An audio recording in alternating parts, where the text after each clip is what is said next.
The ill-favored and lean-fleshed kine did eat up the 7 well-favored and fat kine. Pharaoh's dream has too often been my waking experience. My days of sloth have ruinously destroyed all that I achieved in times of zealous industry. My seasons of coldness have frozen all the genial flow of my periods of fervency and enthusiasm, and my fits of worldliness have thrown me back from my advances in the divine life. I had need to beware of lean prayers, lean praises, lean duties, and lean experiences, for these will eat up the fat of my comfort and peace. If I neglect prayer for never so short a time, I lose all the spirituality to which I had attained. If I draw no fresh supplies from heaven, the old corn in my granary is so soon consumed by the famine which rages in my soul. When the caterpillars of indifference, the cankerworms of worldliness, and the palmer worms of self-indulgence lay my heart completely desolate and make my soul to languish, all my former fruitfulness and growth in grace avails me nothing whatever. How anxious should I be to have no lean-fleshed days, no ill-favored hours. If every day I journey towards the goal of my desires, I should soon reach it. But backsliding leaves me still far off from the prize of my high calling, and robs me of the advances which I had so laboriously made.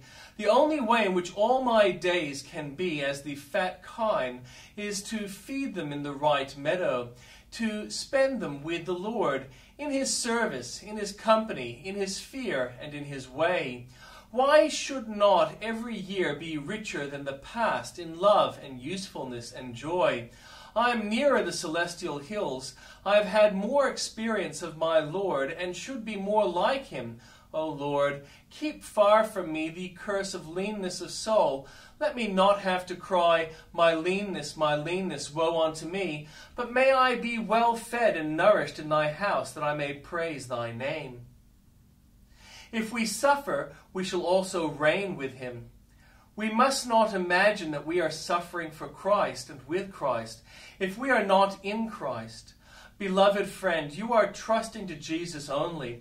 If not, whatever you may have to mourn over on earth, you are not suffering with Christ, and have no hope of reigning with him in heaven. Neither are we to conclude that all a Christian's sufferings are sufferings with Christ, for it is essential that he be called by God to suffer. If we are rash and imprudent and run into positions for which neither providence nor grace has fitted us, we ought to question whether we are not rather sinning than communing with Jesus. If we let passion take the place of judgment and self-will reign instead of scriptural authority, we shall fight the Lord's battles with the devil's weapons, and if we cut our own fingers, we must not be surprised. Again, in troubles which come upon us as the result of sin, we must not dream that we are suffering with Christ. When Miriam spoke evil of Moses and leprosy polluted her, she was not suffering for God. Moreover, suffering which God accepts must have God's glory as its end. If I suffer that I may earn a name or win applause, I shall get no other reward than that of the Pharisees. It is requisite that love to Jesus and love to his elect be ever the mainspring of all our patience. We must manifest the Spirit of Christ in meekness, gentleness, and forgiveness. Let us search and see if we truly suffer with Jesus. And if we do thus suffer, what is our light affliction compared with reigning with him?